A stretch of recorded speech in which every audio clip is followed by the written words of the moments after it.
From the Lincoln Journal-Star, this is the Life in the Red podcast with Luke Mullin and Amie Just. Hey folks, welcome back to the Life in the Red podcast. Luke Mullin and Amie Just back with you. It's December, and that means one thing, the craziest, most hectic period in the Nebraska football season. The game's done, but craziness has exploded this week. Yep, that's an understatement. It will continue to be bananas.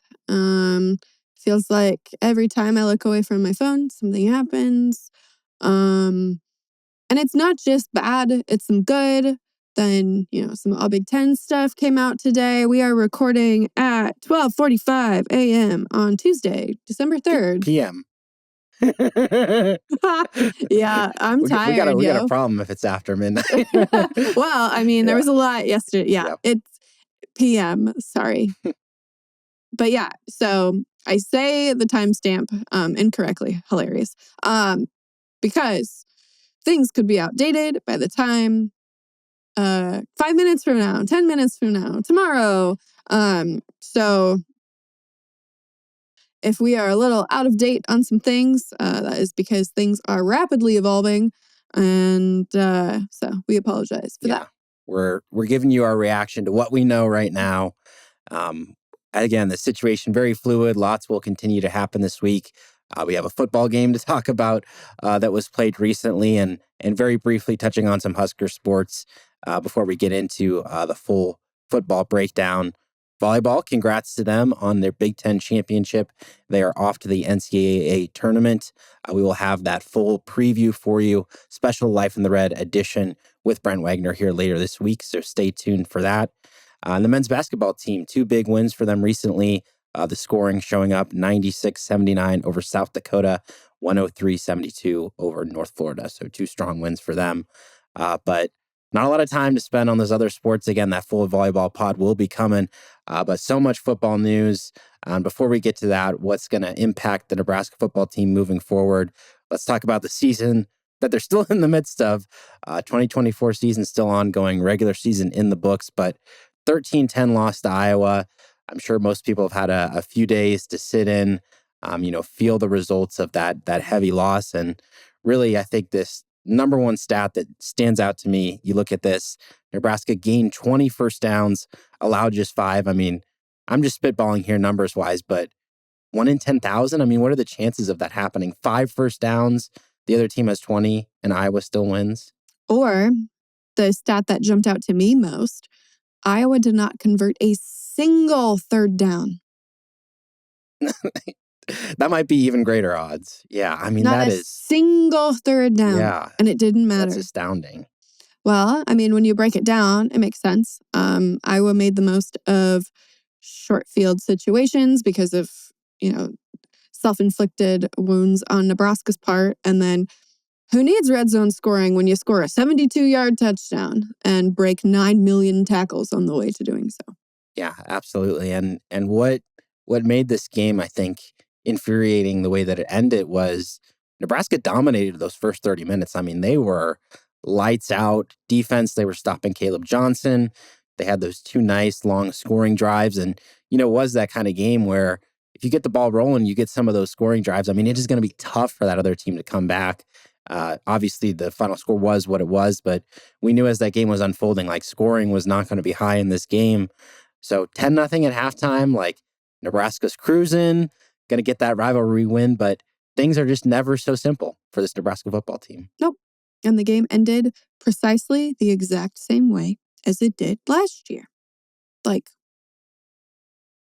Costly turnover by the quarterback, 3 plays later, Iowa wins. Yep. And we can get into the miscues. Obviously, you mentioned the long Caleb Johnson touchdown catch, missed tackles there. Not a rushing touchdown, though. Mm-hmm. They still did not allow one of those. Yep. The botched punt return, that was obviously huge. Oh, that was awful. Yep. The bad snap on the field goal, that was 3 points Nebraska left out there. Could have obviously been the difference between the win and the loss. And then that last second turnover, which to me is just what boggles my mind about this game is this Iowa team. They did not play well. They played well on those specific few plays, but this is the Iowa formula, and Nebraska just can't figure it out. That Iowa, they're boring. They're going to punt. They're going to play the field position game. They're going to force you to beat them, and they're going to dare you to trip over yourself, shoot yourself in your own foot, and Nebraska does it every year. Yep. And not only does Nebraska shoot itself in the foot, it blows its foot off every year. I mean, yeah. Because Nebraska should have won last year. Mm-hmm. Everything was on the line, and it didn't happen. The only time they've won since I've been here was 2 years ago when they had nothing to lose. And when you play like you have nothing to lose and you play free and you're not worried about winning and losing, you're just going out there to play, things are better. And here we are. Yeah. I mean, it's still the same old things that we're talking about, the one-score games, that ability to, deal with the adversity that pops up in games and come back from it. And as Matt Rule pointed out after the game, they talked about chasing 3 all year, and here they are at the end of their season, 3 points away from a win still. Yeah, and it's brutal because if you were to, kind of blur out the names and you would just say, here's what happened, you wouldn't know what year it was. Is it 21? Yep. Is it 22? 23? 24? It's all the same. Yeah. Just the faces are different. And so, I mean, that is still the thing that Matt Rule is still having to try to fix within this Nebraska football program. They have these good moments, but still that 60 minutes of consistency that has lacked this team, and certainly that showed up in this game against Iowa. And don't really want to talk about this, but we have to, Amie, the great handshake debate of 2024. Who cares? This is so stupid. People being up in arms about this, like, why? There are so many other things to be mad about, like Nebraska losing the way they did. Like, this is a rivalry game. Like, it could have gone worse. Could have been way worse. Yep. Watch any other game. There were brawls, fights all across the country. Yeah, it was a crazy weekend. Pepper spray was deployed, which you can argue if that was worthwhile or not. After the game between Ohio State and Michigan. Like, this is so dumb. I don't care about this at all. There are other things to be upset about. There are other things that are worth your time being up in arms about. But no, this is stupid. Why is my sister, who does not care about football at all, does not care about sports at all, texting me about this? We have made way too big a deal about this. And we, like the general public, I don't care. Yep. Yeah, I think this is, you could say it's disrespectful to your opponent. Sure. But is it a big deal? No. I think that's the type of thing, like the heat of competition. I'm sure Iowa, they were obviously fired up, made some comments about it after the game to the media, and I think that inflamed things a little bit. But Which is fine, but don't say that you're above it because Iowa was disrespectful after the game too. Who cares? It's a rivalry game. You should hate each other. It's a good thing to a point. Mm-hmm. Like, now, if Nebraska's going to do something like that, you better win. Absolutely. Yep. Like, you better win because now you look dumb.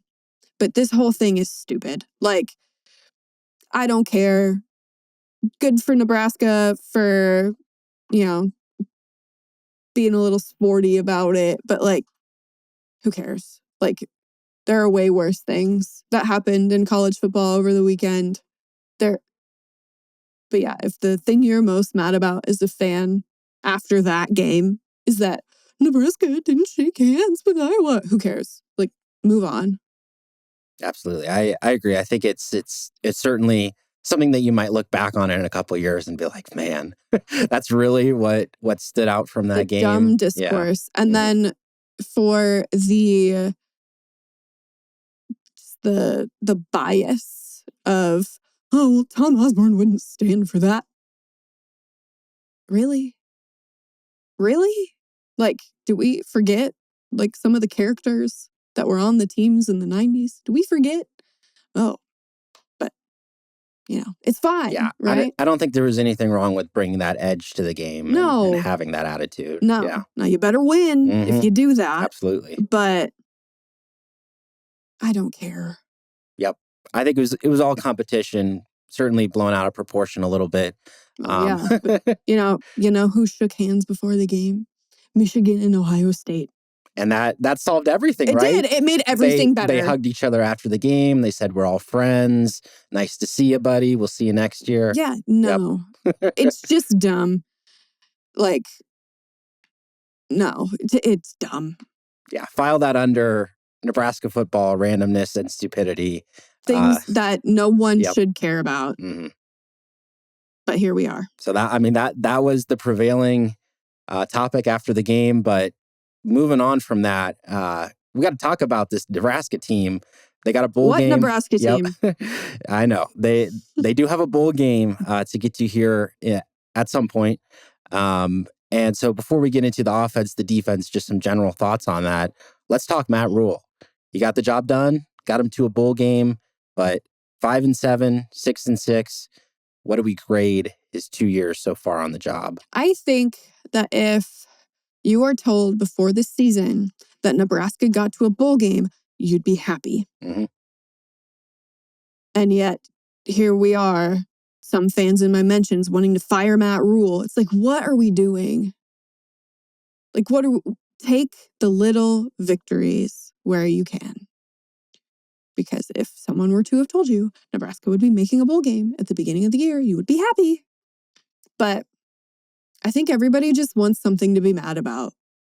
Whether it's Handshake Gate or losing to Iowa like that. Granted, yep. Losing to Iowa like that is not great. But yeah, so it is a step forward. But I also agree with Matt Rule in saying they should never just celebrate the fact of making a bowl ever again. Yep. So it is progress. It is a step in the right direction. But is it grade? Incomplete. That's fair. I think you give it kind of like a B minus, C. Homer.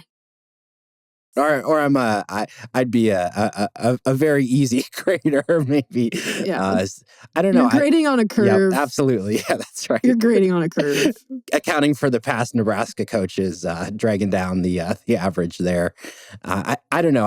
I do think in the same way that you say, yes, he got the job done with the bowl game. Like, think back to last year, though. Obviously, people before the year, if you said 5 wins, they'd be like, well, that's pretty good, but you lose out. Happened. Yeah, you lose out. And it's like, there was so much there that you could have had. And I think that was also the case this season. Mm-hmm. Games they should have won. Games, Ohio State. Yeah, games where you say you could have prepared better, could have done things differently in game management. I mean, there's some very real areas that he certainly needs to improve. Could have made an adjustment at offensive coordinator earlier in the season. Now, granted, I still believe it is not entirely Marcus Satterfield's fault. I texted somebody today that they should have demoted both Marcus and Garrett McGuire at the same time, but that didn't happen.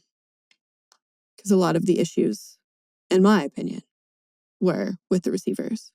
And not just that they couldn't get open, but that their perimeter blocking was subpar, embarrassing, very bad. So. Yeah, it wasn't cohesive on offense, certainly. And I mean, when you view the season for this Nebraska team and just briefly on the offensive side of the ball, I mean, it's like 2 different stories, right? I mean, it's the first 9 games and it's the last 3 because that offense has looked completely different in these last couple of weeks. Yeah. And, it could have happened sooner. Yeah. When things weren't working, maybe the first bye week, maybe. Mm-hmm. They did win going into that, but wasn't super pretty. Yep. So, could have made changes earlier when you knew things that weren't working. But yeah, I will say it is not entirely Marcus's fault. Mm-hmm. Yep. A lot of positives too. Ja'Cory Barney, Emma Johnson. There's a lot of good to like on the offensive side of the ball. Dylan. Yep. Dylan has done a great job with what he's been given. True freshman quarterback, never a great situation. And then when you change offensive coordinators, things could go off the rails. Yep. And things seem to look smoother. Yeah, I had done a little bit of research going into the season, and I had not found at the FBS level a true freshman starting quarterback who started all 12 games, led his team to a bowl game within the last 4 to 5 seasons.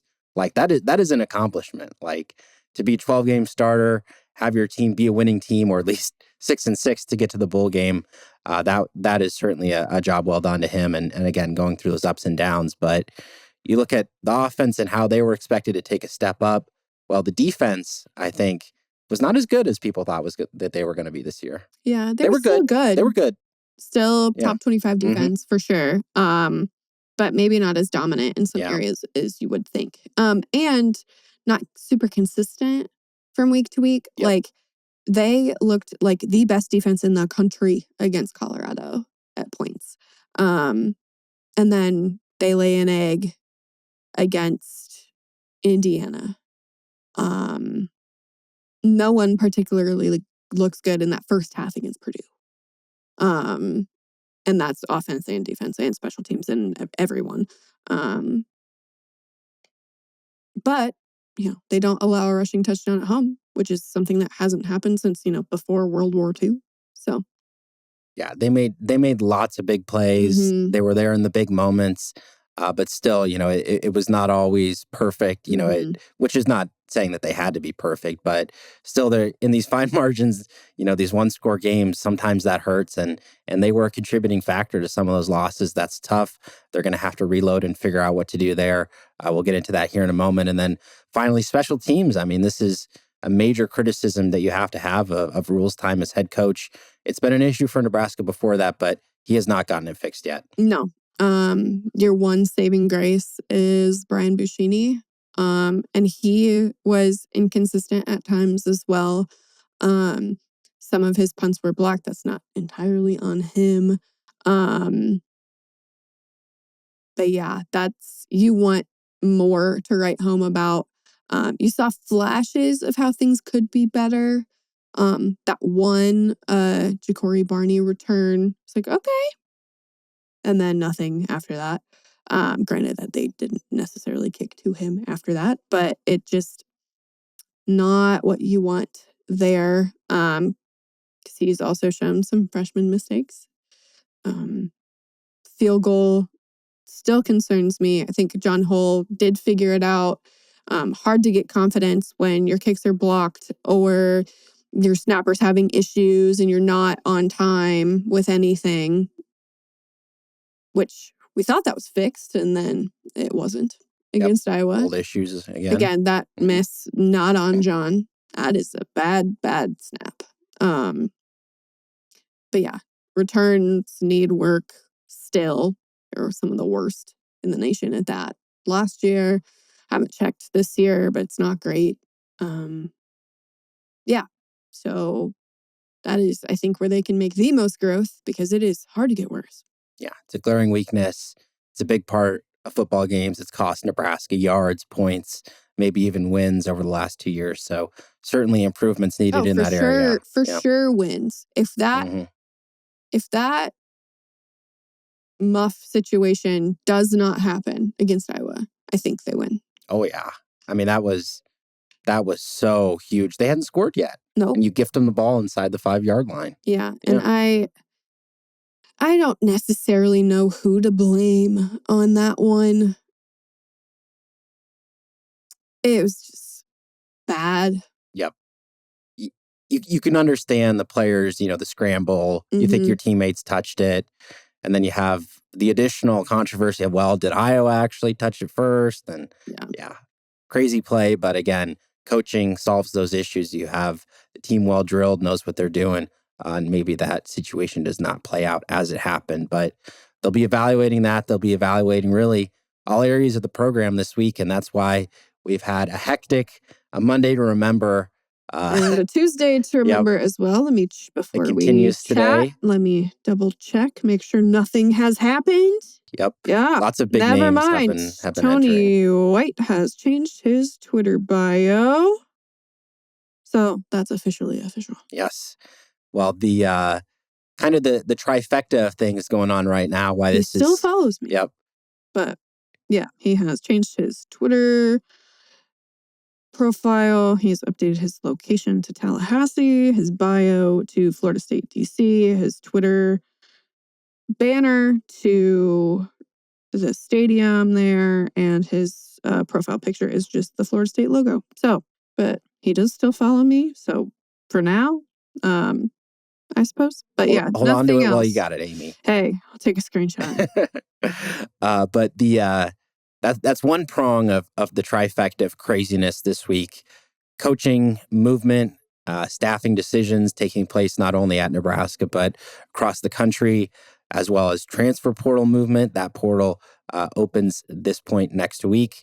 Lots of players already announcing their intentions into the portal. Those decisions, again, meetings being taken place at Nebraska. That's been a big part of things. Mm-hmm. And as well, signing day is tomorrow.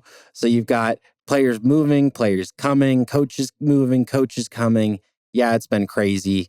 And the number one thing I think that stands out from yesterday, you mentioned him right there, Tony White. Speculation last season about does he take a head coaching job? He had some interest from a couple places. That didn't happen.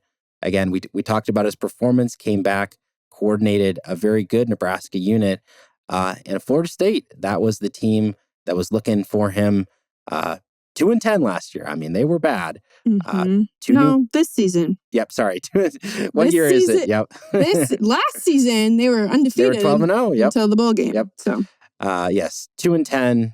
I mean, they got 2 new coordinators coming in, offense and defense, and they're going for Tony White to be that guy. Very historic, very proud program.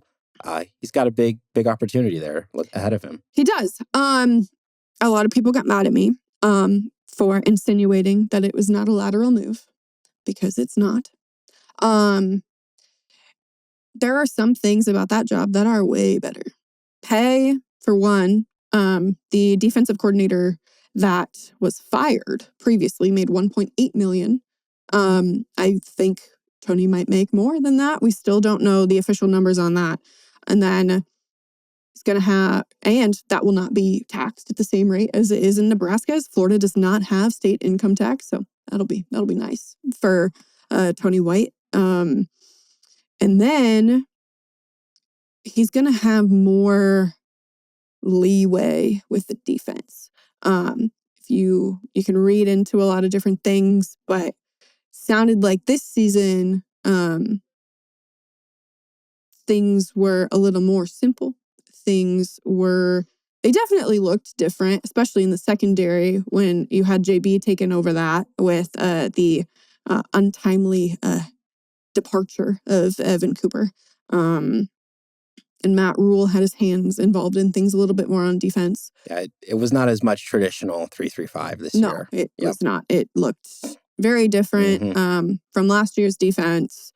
And Tony White made some, he alluded to some of that, or just like frankly said it, that, whatever the head man wants, the head man gets. Which, didn't feel weird at the time, but now looking back on it, maybe he wanted a little bit more freedom with that. Now, in the ways that it is a worse job than Nebraska, they're in a weird spot. Not just as a football program, but as a university. Is embroiled in lawsuits right now, trying to leave the ACC. What does that mean? Well, maybe Florida State won't be an ACC school anymore. Either way, Florida State is spending a lot of money on that lawsuit right now. They did only have 2 wins this season. High expectations. They're preseason number 10. After last season, things kind of fell apart on them. Their head coach is kind of on the hot seat. I wouldn't say he's on as much of a hot seat as people would like to believe, because he's making wholesale changes to the coaching staff that usually saves you some time. Like, look, I'm doing what I need to do. And people also forget that, they did go undefeated last season. So I think it's easier recruiting. You have the nation's best players in your backyard. There's more money to deal with there, not just from a salary perspective, but from an NIL perspective. people can think that Nebraska has all the money in the world, but they do not. They just don't. Like, it's a matter of fact. Like, there's more resources at Florida State than there are here. Granted, some of that is being spent on that lawsuit, but I think it's a better job. And people can be mad about me, and people can be mad at me for thinking that, but I think it's a better job for Tony personally, for what he wants to do, and then just in the greater landscape of college football. Now, that could change, if they do end up parting ways from Mike Norvell.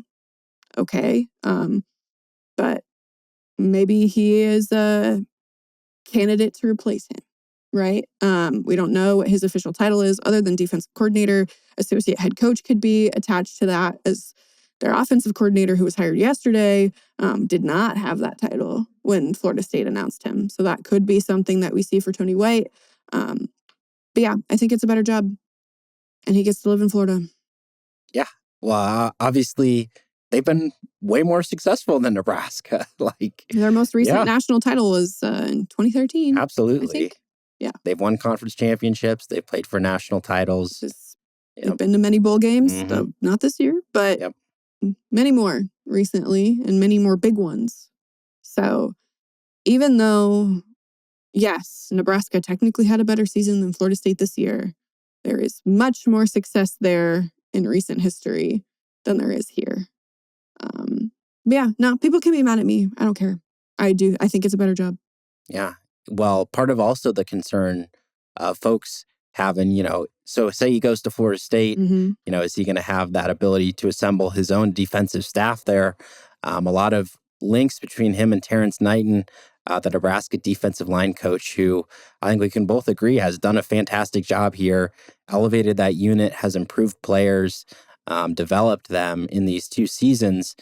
For now, he's on staff, but still some thoughts that White might try to take Knighton with him to FSU. Yeah, that's been the rumor. Haven't heard anything official on that front, but it wouldn't surprise me. Knighton's done a great job, and he'll be an asset anywhere, whether if he stays here, he goes there, something else happens. But yeah, that is one move that I am paying very close attention to. And as just checked his Twitter bio, his X bio. It's still the same. And also worth noting, this is also the time of the year where coaches get raises quite a bit. So reworked contracts, you never know. That's part of it. If Nebraska wants to keep him, that may be the path that they have to go down. But I mean, that is a little bit up in the air. And of course, what's going to happen at the defensive coordinator job moving forward? You have a question about, hey, do you do one thing for the bowl game? When do you bring a guy in? If you do want to do that, do you just promote someone internally?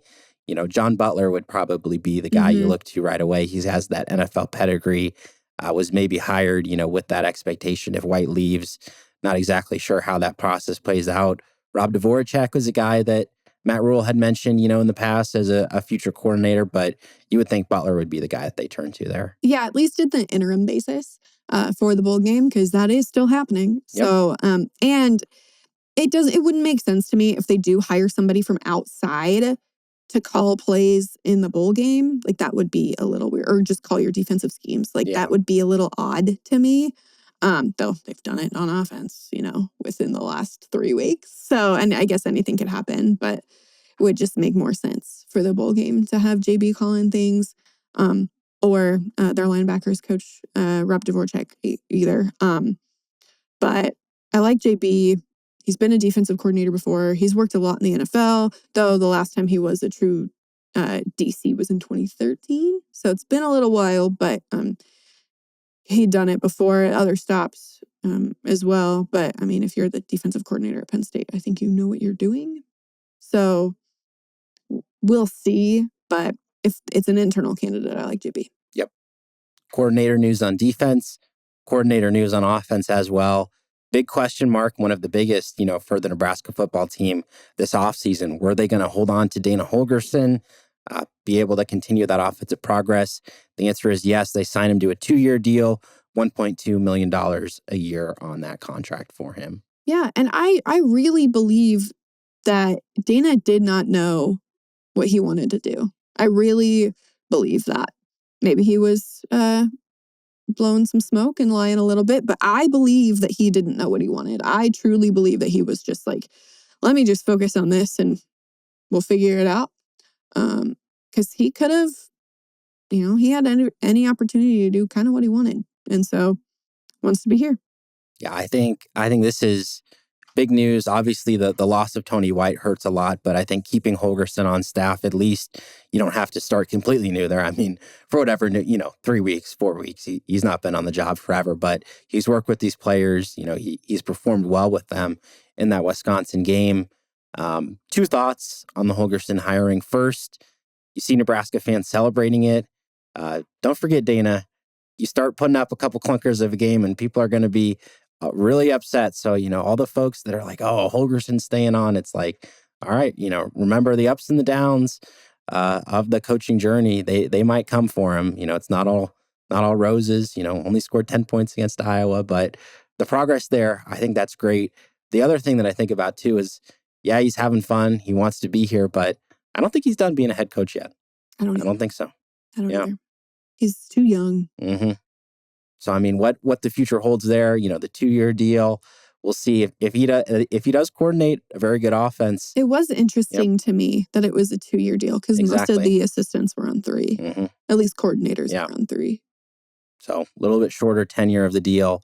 That is important. And as he does retain that offensive coordinator position, expected to oversee this offensive staff, some movement happening this week. Wide receiver coach Garrett McGuire currently not expected to remain on staff in that role. Instead, Nebraska is expected to hire Kentucky assistant Da'Keel Schwartz, former player under Holgorsen at West Virginia, and was his wide receiver coach at Houston from 2021 to 23. What do you make of that move? I have not done a ton of research into Schwartz because that was breaking just before we started recording, but expect Dana to make his own hires. So you'll see maybe some more movement there with what he wants and his vision for this staff. So not surprising to me. Does sound like McGuire is going to stay on with Nebraska. Just they're figuring out what his role is going to be. Yeah, that's big for Nebraska's recruiting. Garrett McGuire, one of those lead recruiters in Texas, and has been a big part of that offensive, game planning preparation. You look at Schwartz too, and certainly he has that pedigree as a former player, was briefly in the NFL as well, and then coaching those guys at Houston, and then he was at Kentucky this season too. So he's coached in a couple different places. Still young up and coming coach too, but I think that adds a lot. A guy who knows, in Holgorsen, how he's going to want to coach those wide receivers. Those two are going to be on the same page. And I think it makes sense because you would look at that wide receiver room and say, they underperformed last year. They underperformed this year too at Nebraska. Yeah, something needed to change there. Yeah, so that also took place. That's about all the coaching craziness so far. But that we know of at this time. Again, there will be more. Happen. Yep, there will be more. But that's only one of the 3 areas of busyness that has impacted things here in the Nebraska program. On to number 2 of those things, transfers. I'm checking to make sure there aren't any more as we record. They can happen at any moment. Let's talk about the guys who have already announced that they're going to be transferring out. We'll start on defense. Several potential starters from this year's squad returning for next year. Along the defensive line, Jamari Butler and Vincent Jackson are in the portal. Jamari Butler, he said he was coming back a week ago. Well, I think I know where he might be going. Just reading between the tea leaves. Yep. Yeah. I mean, that is a guy who showed a lot of toughness, was not always 100% this year. Made a pretty good impact there along that defensive line. And you would have thought, hey, he's going to come back. He's going to be that standout of the group. No Ty Robinson, no Nash Huntmaker, no Jamari Butler now. Yeah, that one hurts. Yep. Of all of them that have been announced thus far, I think that one hurts the most. Yeah, team leader, contributor. In my opinion. Yep. That was a big one. Also along that defensive line, Vincent Jackson played a little bit this year, rotational role. Not on the field a lot. I mean, we're talking 5-10 snaps a game at most. And I think that's one of those in this era of roster limits. It's like, hey, he's that type of player that if you can develop him for a couple years, he may very well be that starting defensive lineman, but does Nebraska have that luxury right now? Does he have that luxury? Probably not. So fit for both the player and the school, that's important right now. And again, on defense, hard hit in that linebacker room. Mekhi Bear, Stephon Thompson, and Princewell Amon Allen at that jack linebacker position. I mean, that's a starting linebacker room right there. Yep, sure is. So again, not great, but I know a lot of Nebraska fans are freaking out right now because it's been a lot of news in the last 36 hours. There's been a lot made of all of this. 30 to 50 guys will leave because they have to. So you're going to see a lot more names. We are nowhere close. We're not even a quarter of the way through this. You're going to see a lot more names this week. You're going to see a lot more names after the portal officially opens. You're going to see more guys after the bowl game, probably. That's where we are. You have to cut down your roster to 105. So you're going to see a lot of guys leave. So don't freak out about that. It'll be fine. You hope. But a lot of guys are going to leave. They have to. So the only one, well, a lot of the defensive guys, yeah, that's a big blow. They were probably going to start or at least have major roles next season. So I'm not discounting the, Jamari went in the portal. No, that one sucks. That sucks for Nebraska. But more guys are going to enter the portal. It is inevitable. It does not matter what team you are a fan of, presumably Nebraska, because you're listening to our podcast. But the portal is going to be flooded with guys from every school ever, because that's just the name of the game right now. Yep. This is the era of college football you're in. And with those three linebackers, to me, I think Bear is probably the biggest loss. Yeah. Would have been a no doubt starter. Has really played at a high level over these last 2 seasons. Was maybe a surprise as a guy who you think, wow, he's really, grown into that role. He's going to be moving on. Stephon Thompson, maybe a little bit disappointing this year, came in as that transfer. You thought, well, he knows the Tony White defense. Didn't really pan out for him, was kind of that backup. And then Princewell, got to say, came on strong as a freshman, really did not reach those same heights this year. Could just be a case where you got to find a different fit for yourself in that scheme, because I don't think that his strengths were perfectly played to in this Nebraska scheme. Great player, lots of pass rushing potential, but I didn't think was always the best fit at Nebraska. So I think he could certainly be something special somewhere else as well. Oh, yeah. I mean, do you see what, and not to compare siblings, but you see what his brother is able to do. Like if Princewell can find a fit like his brother has found at Ole Miss, watch out. Yep. Really exciting young player. So those are the guys on the defensive side of the ball. 2 transfers so far that we know of on offense. Running back Gabe Irvin Jr. Was maybe a likely candidate, really fell behind in the running back rotation throughout this year. Injuries, of course, hurt his time at Nebraska. Was a really effective runner when he was on the field, but couldn't always be out there. And then some big news at the quarterback spot. Danny Kalen, redshirt quarterback out of Bellevue West. He's going to be entering the transfer portal. 4 seasons of eligibility left for him. Yeah. You kind of saw it coming. Good on him for keeping to his commitment to Nebraska, even after, Dylan Raiola wanted to flip here. Man, I like Danny as a kid. He always makes me smile. He's always got good energy. So I'm disappointed because I like being around him. And I know that he's going to be a good player wherever he goes. He's one of the guys that I am not worried about. Like, he's going to find a spot. No problem. But it just sucks selfishly because I like being around the kid. But he needs to go somewhere where he can be used and start and be a difference maker and show off the incredible arm that he has. Yeah, I think he definitely has the talent to be a starting quarterback somewhere else at a high level. But it's just a case where if all goes to plan for Nebraska football, he wouldn't play a single snap in the next 2 years. Yep. So got to do what's best and, again, evaluate those options. And now something I think about, well, you got another scholarship quarterback, TJ Lateef, who's going to sign with this recruiting class in a couple of days. But Heinrich Haarberg, what does he do? Nebraska, I think, needs him to stay. Yeah. They do. But will he stay? Yeah, that's the question. I want to think that he's going to, and that's just like my hope. Like I haven't reported it out or anything. But if they don't, I don't want to imagine a world where Heinrich Harburg isn't playing here. Yep. Like he's like